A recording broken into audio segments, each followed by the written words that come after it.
Now, let's take a deeper dive into joint tenancy, folks. You got to keep these separated, okay? Joint tenancy is still, as I said, for anyone. Could be equal shares, could be unequal shares, doesn't have to be equal. But the key piece with joint tenancy is you cannot will your share. I'm going to take a deeper dive in just a second. Now, let me clarify something. And this is where I've got to warn you about the differences between national and state, because you have that separated test. From a national point of view, right of survivorship is automatic with joint tenancy. So if you're on the national test question and we say somebody has joint tenancy, that right of survivorship will always be part of the test question. Here's the word of caution. In North Carolina specifically, we clearly state that you would have to put language on the deed that says with right of survivorship. In other words, joint tenants with right of survivorship all has to be present on the deed in North Carolina. And if an attorney ever forgets to put that with right of survivorship on there, naming how it's going to go, it would be interpreted as tenants in common in North Carolina. Now that's North Carolina only. Just be very careful on the test, because national always right of survivorship. But if we say, what has to be present on a deed in North Carolina to have right of survivorship with joint tenancy, that language it says with right of survivorship. Now the other big piece about joint tenancy is this right here. There's a couple different ways to memorize this. PIT. Some resources will call it to tip. And then I always just cite unity of time, title, possession, and interest. But basically, you have to know this. In other words, you can't have joint tenancy unless you take title to the property at the exact same time as the other joint tenants. So I'm just looking in the line here. I got Ashley D, Lena, Lisette, and me. Okay, there's 4 of us. If we wanted to go out and buy a property as joint tenants with right of survivorship, we could. But we would all buy the property and take title to that property at the same time. And so let me go back to the previous example. And we'll just, A, B, C, D, 25% owners each as joint tenants. Folks, here's the thing. In your life, you could sell your share. Okay, I told you couldn't will it. But you can sell it. You're an owner. And so let's say that I am D and I decide to sell my 25% ownership to Tara. Tara's the next person on my list when I'm looking over here. Now here's the thing. Tara came in after everybody else did, right? We bought the property. 2 years later, I sold my share. Tara cannot be a joint tenant. She lacks time, title, possession, and interest. And that has to be present. So what do you think Tara comes in as?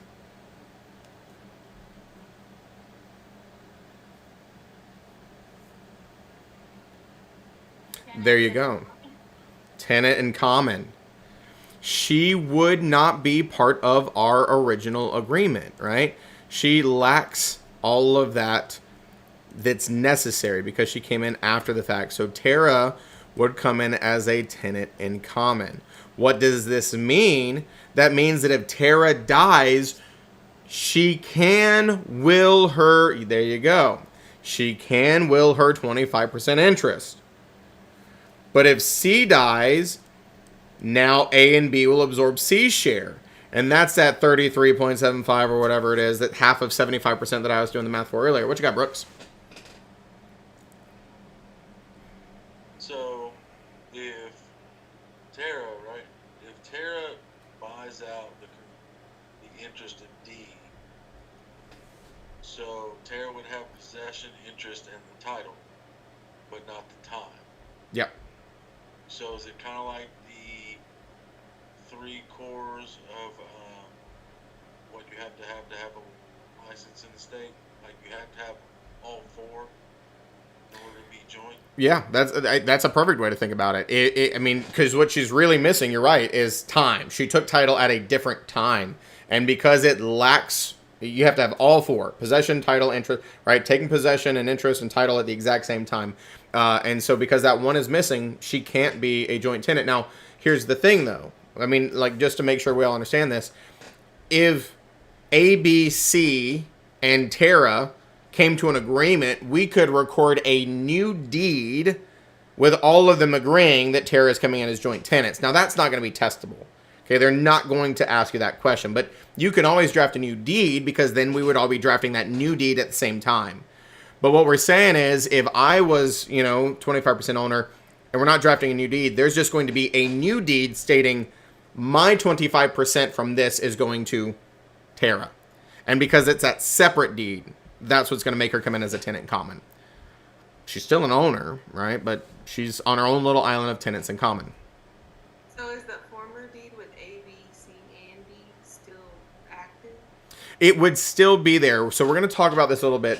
When we're talking about these deeds, they are recorded at the Register of Deeds office. Basically, it is a record-keeping public place. We can't delete anything from there.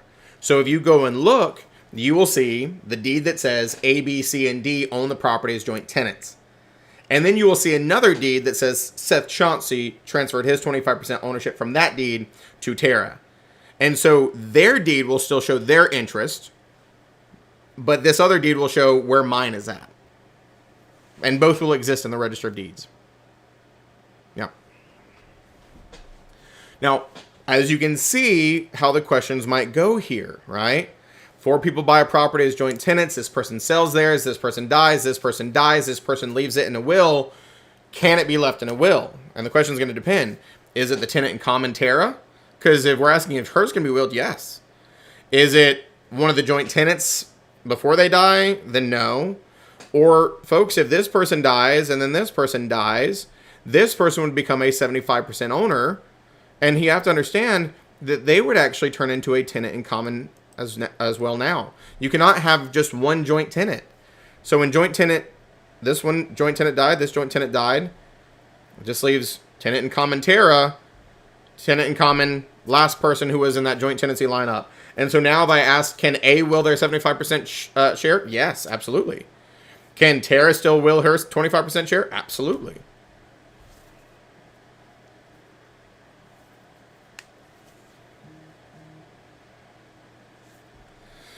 So joint tenants, as a reminder, is for anybody. On the national test, automatic has this right of survivorship. Most of the North Carolina questions are going to default to that as well. But just be very careful, because if it says it lacks the language with right of survivorship, how will it be interpreted? North Carolina will basically say, well, we're going to treat it as tenants in common because that language isn't there. Just got to be careful. There are some crazy, quirky questions about that. And then, of course, if you sell your share in your life, the next person comes in lacking that time, as Brooke said, they're going to come in as a tenant in common. They're going to be on their own little island.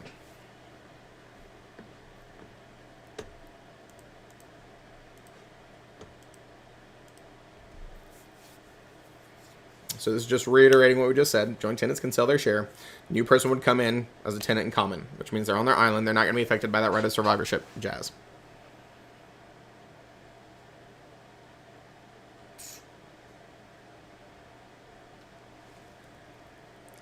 So the last one, and as I said, I explained it a little bit. Let's give you the rest of the details. The last one is tenancy by the entirety, also referred to as tenants by the entirety. And this is for married couples only. And as I said just a minute ago, you have to be legally married at the time that you take title to the property. Now, when we're dealing with North Carolina, it says this is the default. In other words, if you are married and you buy a house and you say nothing to the attorney, this is what you're getting. Because the attorney knows you're legally married. Do you have to take title to a property this way as married couples? No. But that typically requires other documentations like free trader agreements. But this is the default. If you are married and you buy a house, this is what you're getting by default. Automatically equal shares, automatic right of survivorship, non-severable because you're married. The way that this ends, death, divorce, mutual agreement. Now, folks, I'm going to say something silly, but it is absolutely testable. If I was to say which form of concurrent ownership could a brother and sister not have? It's this one. Because in all 50 states, it's illegal to marry your blood sibling. Yes, even Alabama and West Virginia. Brooks, I was watching your face to see if you had a reaction to that one. You didn't move on that one. He was like, whatever. Appreciate it, dog. Damn.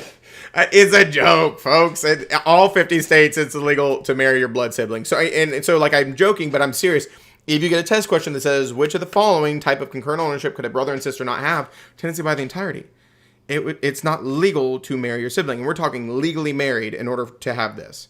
Okay, and you have to be married at the time they take title to the property. If you get married after the fact, we just call that a marital interest. Now, folks, North Carolina and several other states, not all of them, and that's where we can only get into this so in depth because some states look at it a little bit differently. That marital interest, North Carolina is what we call a 1 to buy, 2 to sell state. Meaning, if you buy a property right now as a single person in severalty, and then you get married, you still need your spouse's signature to sell that property, even though they're not on the deed. Because that thing I told you before, what's mine is yours and what's yours is mine. They have a marital interest. Let me tell you the nightmare scenario that a lot of people have epiphanies on. If you are single and you own a home today, and you go on a dating app and you meet the love of your life and you get married, and a year later you get divorced, and your divorce attorney sucked and they did not handle the fact that you had a property that you owned before you got married in your divorce decree, and 10 years from now you go to sell that property, there's going to be a title defect called your spouse, ex-spouse, never signed away their marital interest. And that means you're going to have to call them up and say, hey, listen, I need you to sign a quitclaim deed so I can sell my property. And you know what they're going to say to you? Your middle finger is a good guess. They're going to say, what's it worth to you? How much you going to give me for signing away this interest, folks? This is something to be aware of. When you get married, they adopt an interest in your property. They're not the full-fledged co-owner, but you can't sell it and convey clear title without them signing away their interest. Because, as I said, they were married to you, so they arguably had some level of interest. We don't know what, but something. But be careful. Getting married will never, ever, ever create a tenancy by the entirety, right? If you owned it, let me give you an example. A couple that's dating buys a property together as tenants in common. And then they get married. They still own it as tenants in common on the deed. It will, even though they were both named as owners, it's not going to change. The deeds don't ever automatically change. It doesn't work that way. You would have to record a new deed. So you would still own it as tenants in common, even though you're married.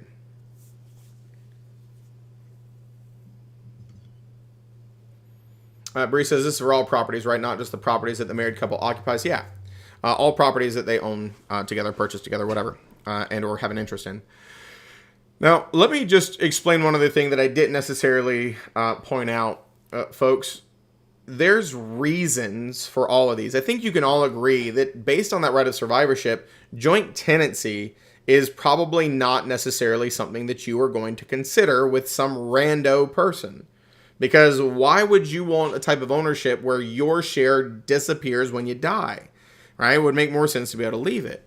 And a lot of people are like, oh, well, if I have joint tenancy, could I like sell my share to my brother share it back to me, and then that way I could have ownership again? You just wouldn't take it as tenancy or joint tenancy. You would have just bought the property as tenants in common. There's no reason to do that. But let me go back here and explain something with this joint tenancy, folks. Imagine that you have a significant other, and we will call them significant other 1 and significant other 2. And you purchase a property together, and you take title as tenants in common. And I know I'm on the joint tenancy slide. Hang with me here. Here's the danger of this. Since you're both on the deed, if significant other 2 dies, there is really nothing stopping the mother, the brother, the sister, the niece, the familial relatives of significant other 2 from trying to lay a claim to their interest in the home you bought together, because it's fair game as tenants in common. So even though you may not be legally married, if you've got a significant other that you're not legally married to, but you have kids, you may want to consider joint tenancy. Because if you have joint tenancy and you've got 3 kids, 12 kids, 1 kid, no kids, dogs, I don't care, but you take it this way, and now significant other 2 passes away, significant other 1 owns it completely. And the family members of significant other 2 cannot go after it in any way, shape, or form. So there is a time and a place for this. Because otherwise it can be a hot mess express. Because people get nasty when there's money involved and people die. It always happens. People are gross. What you got, Ashley? Okay, I just want to make sure that, like, I'm understanding this correctly. So, if, like, this couple who are only dating, they're, what is it? Common. Whatever, right? And then if they were to then, like, get married and then, say, buy another property, they're still in common, or would they then be tenancy by the entity? Hold on. You gotta... Did I ask that? No, yeah, but you got to clarify something. They bought a property as a dating couple as in tenants in common, and then you said they got married and they bought another property. Here's a question. Did they still have that first property, or did they sell it and buy a new one? Sold and then bought a new one. Then their new one they own as tenants by the entirety, because they were married at the time they took title to that one. Okay. Yeah. I just wanted to clarify that. Okay, thank you. Sounds like it was a personal question. No. Oh, okay. Okay. It was, some of these are like, they always sound like asking you for a friend, but they're like so oddly specific. I'm like, tell your husband it's fine, y'all own it. But if that was not a personal question, then I don't just speculative. I don't know. Yeah. But that's your answer. What you got, Genesis? So I know you said that. No rabbit holes, Genesis. No. Yeah, no rabbit holes. Certain things, you need all signatures to do certain sales. But in joint tenancy, if I want to sell my share, do the other people have to sign off on it, or I can just, since it's just my share, I don't need their approval of that. I No. just share my.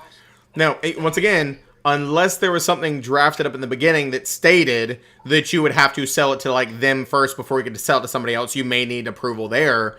But if that doesn't exist, you can sell your share without their approval.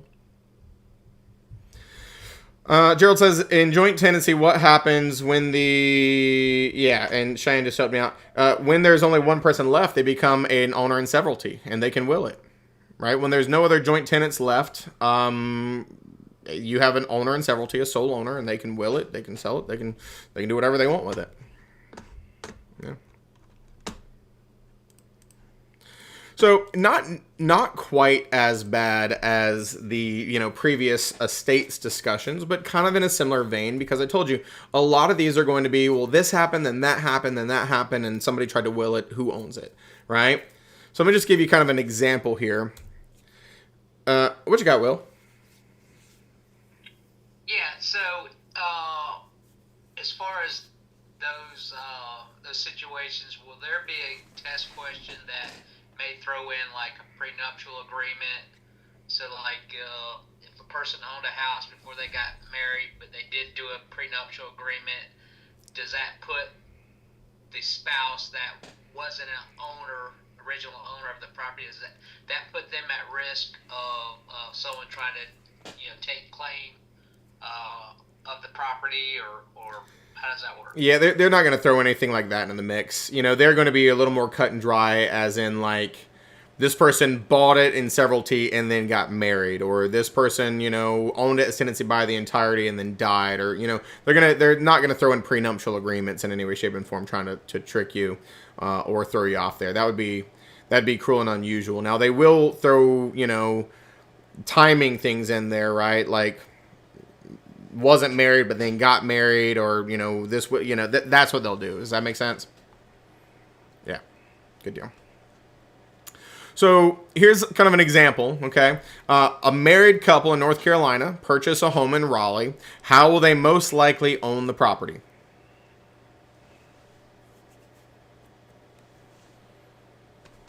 There you go. Tenancy by the entirety, because they are legally married at the time they take title. And I told you, North Carolina, that's the default. If you're married, this is what you're getting. Okay? So here's the next piece of this puzzle. If the husband in that scenario passes away and leaves the home to his son in his will, who will own the property? His wife. There we go. Well, folks, you see how this kind of flows, right? It's going to be, this person died, they tried to leave it to the person. Can they do it? Will it be ignored? These are the types of questions you're going to get. So let me give you one more kind of work through here to make sure you're comfortable, okay? This is a longer one. We're going to take it step by step. Sam, Joe, Morgan, and Betty purchase a condo together in 2020 as joint tenants. 2 years after purchasing the property, Morgan sells her share to her brother Mike. Joe passes away in November of 2023. Who currently owns the property and how much? Now let's just take this a step at a time. Folks, what was the initial ownership in 2020?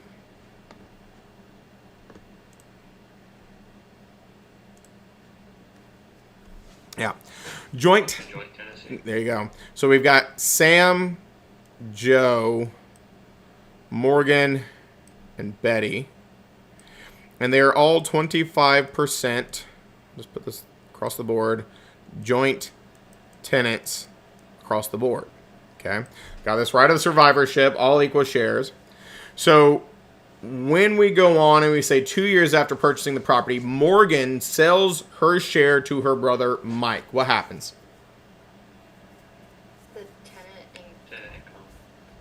Mike will be on his own little island as a tenant in common because he lacks that unity of time, title, possession, and interest. So he still has 25%, but he's on his own little island as a tenant in common. Everybody still with me? So then... He's not lacking all of those, though, right? He's just lacking the time. Right, but that's enough to still... Yeah. Right. Yeah. I just wanted to make sure that was the only part. Yeah, that's the only part, but that's enough. Because he came in after the fact, right? So it's never going to be. That's exactly right. So Joe passes away in November of 2023. So what happens when Joe kicks the bucket? Sam and Betty get half of his 25%. There you go. Right. So there is this 25%, right, from Joe dying, and it gets split into these two. So in other words, they're basically sharing 75%, which is 37.5 and 37. 7.50. Yeah, 0.5%. Okay. And so that is what the ownership looks like now. Okay. 37.5% joint tenant with Sam, 37.5% joint tenant with Betty, and a 25% tenant in common with Mike, the brother. Now let's take this one step further. What if Betty dies? Now Sam is 75%. And they're both ticks. Yeah. They're both ticks. There you go. That's a good way to put ticks. Little pests. Little bloodsuckers. Yeah, they're both tenants in common. Because you cannot have just one tenant, joint tenant. So if Betty was to die, now Sam would be a tenant in common with 75%, which means that at this point, if Sam died and left a will leaving his share to his kids, is that going to happen? Yeah. A tenant in common can will their share. If Mike dies and leaves his 25% to his kids, is that going to happen? Yeah. Does this make sense?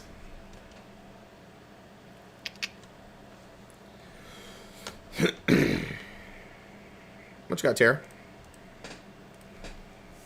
So, a tenant in common will their share, or they can sell their share, but joint tenants can't will their share, but they can sell their share. I'm sorry. For whatever reason, Tara, my brain just turned off. I don't know sorry, say that again? So basically, the biggest difference is in joint tenancy, person dies, the shares are divided equally amongst the other people. The other joint tenants, because of that right of survivorship. Yes, but if one person sells their share, that's okay. Yes. And they're not a joint tenant anymore, they become a tenant in common. Correct. In your life, you can sell your joint tenancy ownership unless there's agreement to the contrary. And because that new person would come in after the fact, they would lack that time, title, possession, and interest. And so they would come in as a tenant in common and be on their own little island. That's exactly right. Yeah, nailed it.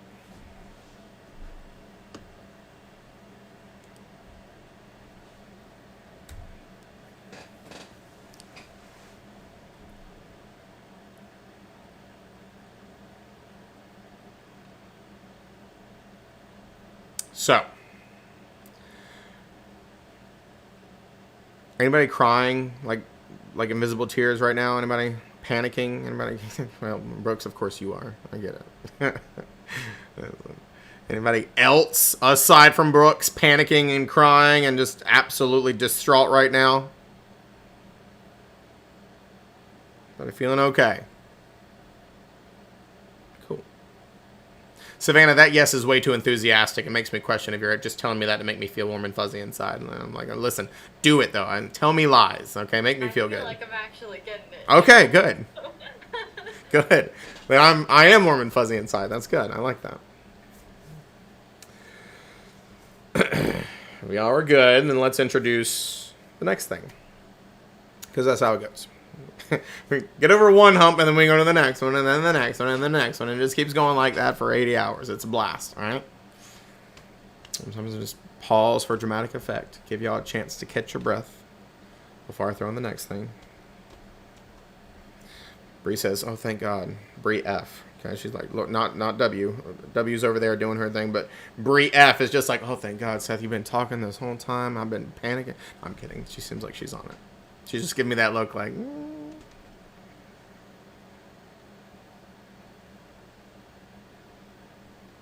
So, here's the next thing. When we're dealing with similar conversation, right? Dealing with types of ownership, there is some unique types of ownership that exist out there. And so we will call these common interest community ownership, sometimes referred to as hybrid ownership, because they're a little unique, a little different compared to the things that we've just been talking about. So you got your condominiums, which you've heard that word before. Cooperatives, you've probably heard that word before. Townhouse, you've heard that word. Timeshare, you've heard that word. But we've got to make sure that you understand it to the actual extent that you need to for the test. Let's start with the first one, condominium. What is a condo?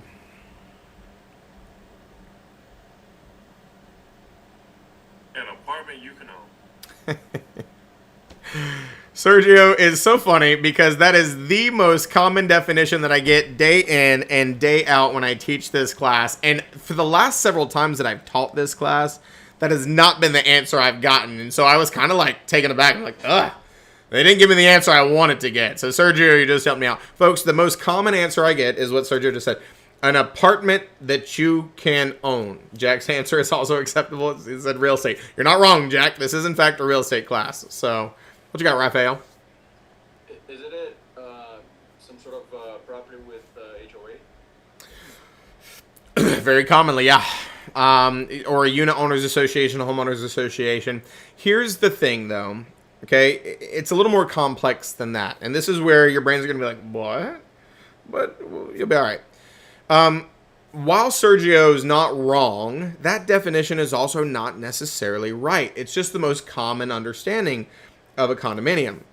Because most of them are high-rises. Most of them do look like apartments, but here's a very important thing to understand. A condominium is an ownership style, not an architectural style. What that means, there are condominiums that exist that look like townhouses, that look like single-family detached homes, that look like apartments, that look like duplexes, that look like everything. Is this the most common kind of visual thing that you expect? Sure. That's not what makes it a condo. Now, going back to what Brad said, Brad says airspace you own within a building, and that's kind of the legal definition. A condominium is a hybrid form of ownership. Why? Because you were said to hold title. We're going to get into title more today. It's this concept of ownership. So you were said to hold title to airspace of your unit. In other words, you don't own the building. You don't even technically own the walls, at least not by yourself. So you hold title to the airspace, and people get weird. They're like, "What do you mean? Like I'm paying $400,000, $600,000 for airspace?" Yeah, but it's your exclusive use of the airspace, so it's still real estate, right? It still falls into that category. But what makes it hybrid is because I just taught you tenants in common. You are said to hold your title to airspace and severalty or whatever. But for the common areas, the buildings, the walkways, the green space, the amenities, you were said to hold the common space as tenants in common with the other unit owners. So you've got two types of ownership. Ownership of your airspace and tenants in common of the common areas within the entire building. So you're not said to own the building itself. And so it's kind of unique in that regard. Now, this is an unseverable tenancy in common.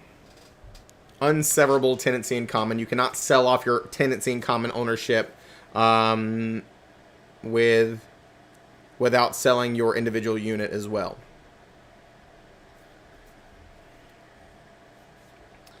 Beverly, what did I tell you about using acronyms, right? Y'all, you gotta stop. What CAM fees? What is this?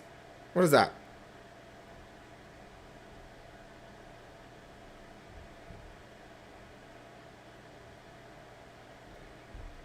Oh, like, no. So this is... Maybe HOA fees. Say what? Maybe HOA homeowners fee. Yeah. No, there are... Maybe the common. Yeah, let me just clarify. The entire Yeah. You have HOA dues or unit owner dues. You wouldn't necessarily talk about common area maintenance. We will talk about leases later called a net lease, and they deal with TICAM, taxes, insurance, and common area maintenance. So that's not going to be like an individual charge. You would just pay a owners association fee, and they are going to do with that what they see necessary. You're not going to be charged an individual common area maintenance fee. I see what you're saying. What you got, Bree? Okay, you just said that you would not be able to sell this, or something about severalty. Can you repeat that one more time? I said you cannot sever off your tenants in common ownership, meaning you can't try to sell somebody like a tenant in common interest in the total common area space. You can only, when you transfer your title to your airspace, the tenants in common goes to that new owner as well. Because what we're saying is everybody who is a unit owner is said to hold tenancy in common of all the common areas here. That's what I meant. You can't sell that off independently. Yeah. What you got, Cheyenne? I think I'm like getting too into it, but I remember like you saying like you like because it's air rights, like you don't own the walls, but so this is a two-part. Within the like, let's say you have a bathroom wall, and like in this that you own it. Can I knock that down, even though I own the air, but it's within those walls? Or like Nope. if you bought two condos like side by side. I know people do this in New York all the time. If I own both the condos side by side, even though yes I own the air, and I technically share that wall with the other condo owner, but I own that condo, can I like knock it down? The short answer is no. However, everything in real estate is negotiable. Is it possible that if you went to the architectural review committee, they may approve something like that? It's possible. But just to put it in perspective, Cheyenne, you can't change your flooring without talking to the architectural review committee. Like, you can't go from laminate to pergo or engineered hardwoods without permission, let alone knocking down walls, right? You typically have to get permission to change your toilet, which seems silly, but it's a thing, which is why we say you don't technically, you have like walls in, but it's still your exclusive use, and you can typically change some things with the requisite permissions, but you have to go through the proper channels. What you got, Brooks? Best way I've heard of condominium described was from my mom, who's a real estate agent. She said you own from the paint in. If you change the paint or anything inside the wall, you got to get, or that's affixed to the floor in any way, shape, or form, you got to go through hell and high water. That's right. That's exactly right. Because you're not set on. No, I mean, it's really, it's not terrible. I mean, there are a lot of these things like changing flooring. They will approve that depending on the reasoning, depending on the flooring, depending on things. But you're absolutely right. I mean, it's walls in ownership is the way it's thought about. So I just got a question to make sure that we're all good. So let me just backtrack for a second here to one of those previous scenarios, and we'll pick back up where we were. When we were dealing with this scenario, just so we're all on the same page, the explanation was Sam, Joe, Morgan, and Betty purchased a condo together in 2020 as joint tenants, which means that at that time when they purchased it, they had the unity of time, title, possession, and interest, which means that they were 25% owners each as joint tenants with the right of survivorship, which means at that time, if one of them would have died, the others would have absorbed the person who died share. None of them could will their shares. Everybody good on that, yeah? So then, 2 years after purchasing the property, Morgan sells her share to her brother Mike. And remember, we said joint tenancy, you can sell your share in your life. So Morgan, who was a 25% owner as a joint tenant with right of survivorship, sells her share to her brother, and her brother is now coming in after the fact. So he lacks unity of time, title, possession, and interest.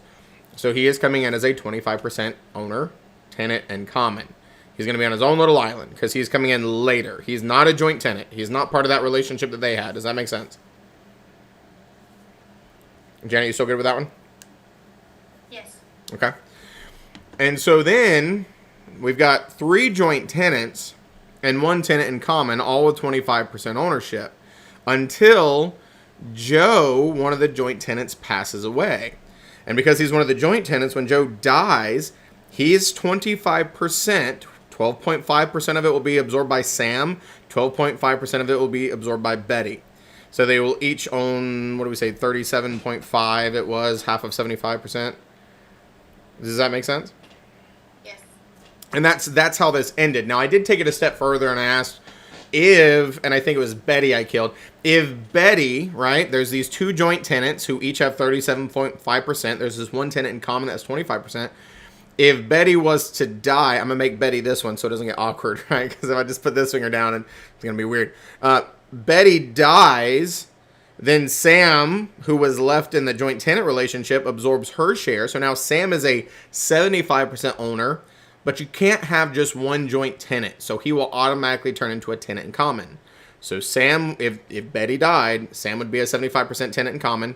And Mike, the brother, would still be a 25% tenant in common, which means they both could then sell or will their shares. Okay, that makes sense. Yeah. But in these type of situations, when there's like an automatic, I guess, there's a new deed and it's automatic. So like the way that it was, he was a joint tenant and now he is a tenant in common. Does he have to submit new records? Is this like a full process or is this just automatically assumed? No. The way that you transfer title to somebody is with a deed. So, like, let's just focus on, we're going to get into this in great detail in a near section. So I'm just going to give you the short answer.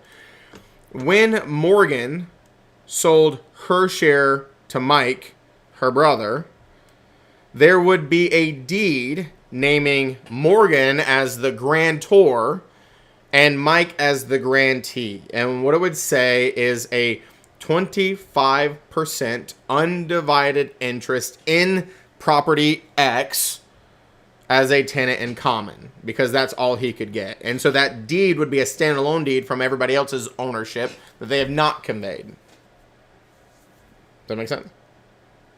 Yes, that part makes sense. It's the right of survivorship, since it's automatically absorbed. Like, are those new deeds every time someone? No, when somebody dies, it's implied, and so it'll be easier to understand with the tenancy by the entirety. Okay, if you and your husband are married and you own a property as tenancy by the entirety, and your husband dies, there's still a deed that exists with you and your husband's name as tenancy by the entirety. His death certificate is legal evidence that you own it in severalty. There is no new deed.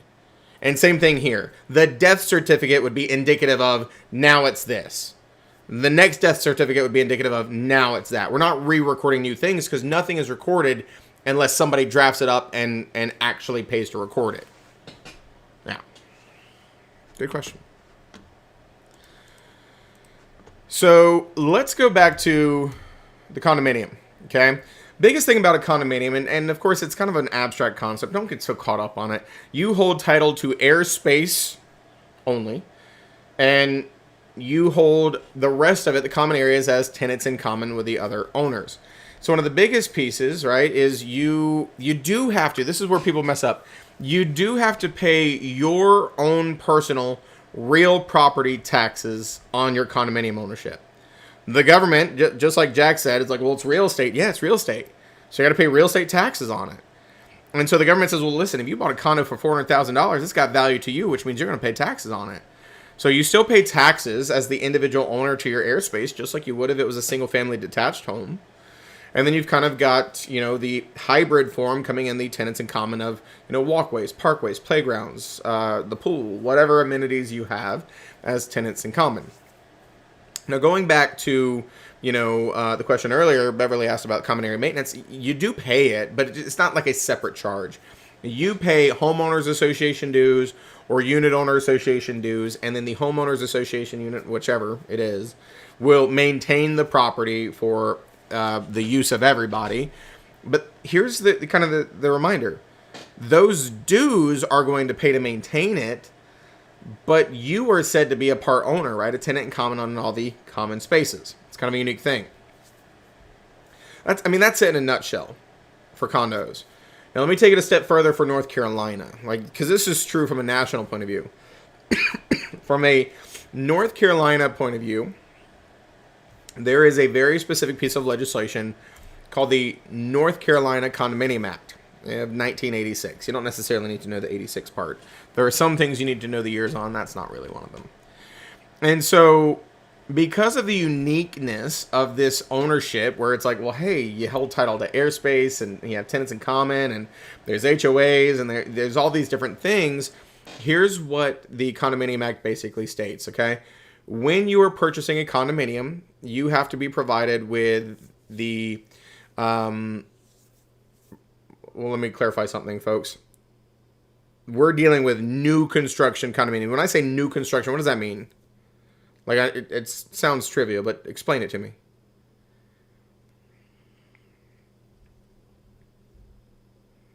Brand new. Brand new. That was previously undeveloped. Yeah. Yeah, there you go. And I like Bree's definition too. Let's combine all. Brand new, previously undeveloped, first occupancy, right? Those are the criteria. So new construction condominiums, what the Condominium Act says, because it's a brand new thing that nobody's lived in yet, you have to provide a public offering statement to a consumer. In other words, you've got to say, well, how many units is there going to be? What are the amenities? What are going to be the costs? What is it going to look like, right? You got to give them all the information because it's not there yet, or it's brand new and nobody's lived there yet. And the other piece of it is, and this is very important, this is where you got to start memorizing very specific things like numbers. If you are purchasing a brand new condominium, aside from being given that public offering statement, you have to be given a 7-day rescission period to back out with no penalties. Meaning you get under contract to buy a brand new condominium and you can back out within 1 week and have no penalties. Meaning you change your mind and it's okay. But here is a critical piece. That is for a new construction condo only. If you were purchasing a resale condo, they just provide you with what's called a resale condominium statement, and there is no rescission period. So let me give you a test question here. Gerald purchases a condo in Durham, and 6 days after getting under contract, he decides that he would much rather have a townhouse. Which of the following is true for Gerald? And because it's a new construction condo, right? Gerald got under contract on a new construction condo in Durham. And I said 6 days specifically. Can Gerald terminate this contract? Yes. Because he's still within his 7-day period. Let me give you another test question, right? Gerald is purchasing a resale condo in Durham. Which of the following is true in regard to this purchase? Gerald has 3 days to rescind the contract. Gerald has 6 days to rescind the contract. Gerald has 7 days to rescind the contract. Gerald has no right to rescind the contract. No right to rescind the contract. See how that works? Because it's a resale condominium. There you go. Y'all are on it. I like it. That is a very specific North Carolina thing. You do need to know, new construction condos only, 7-day rescission period.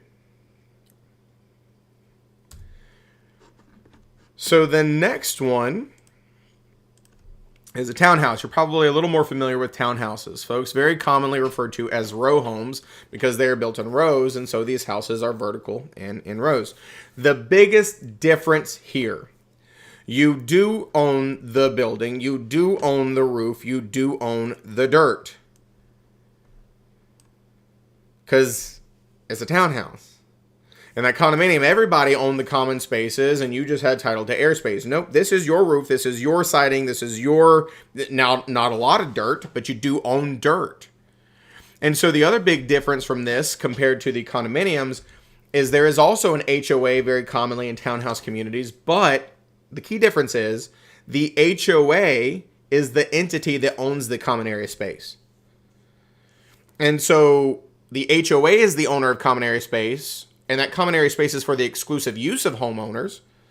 But the difference, you see, from a condominium, everybody was said to own it as tenants in common. But in townhouse communities, the HOA owns it, but they own it and maintain it for the use of the homeowners. That's it. Now, there is said to be what's called a shared party wall, just for clarity, and we'll kind of talk about that a little bit later in the easement section. You were said to own halfway into the party wall, right? Because technically there's like drywall and insulation in between. And so you own halfway into that party wall, but everything else is yours. Of course, you'd pay real property taxes. You'd have to have insurance. By the way, too, folks, I'm going to go ahead and burn something into your brains because it is like one of the most commonly missed questions on the final exam. It's such a trivial question. But listen, okay, and don't say I never did nothing for you. I'm going to start burning this in your brains. Let me go back real quick to condominium. When you have a condominium, there is a very specific insurance policy called an HO6. An HO6. Condominium HO6. Condominium HO6. Condominium HO6. People mess that one all the time. And so it is an insurance policy where it covers your fixtures. So if your flooring was to get damaged from a flood, like it would replace your flooring, but it really covers just your individual fixtures and your personal property. It's like a step above a renter's policy, right? Because if you're renting an apartment, your renter's policy, which is a different policy, just covers personal property. The homeowner's insurance would cover the building and the structure and the flooring and all that stuff. So for condominiums, it is your fixtures that are covered in your personal property. It's called an HO6 policy. People get it wrong all the time. Like I said, don't say I never did nothing for you. There's at least one that hopefully you'll get on the test. Hoping for a little more than one. But you at least got maybe that one. I don't know. HO6. Condominiums.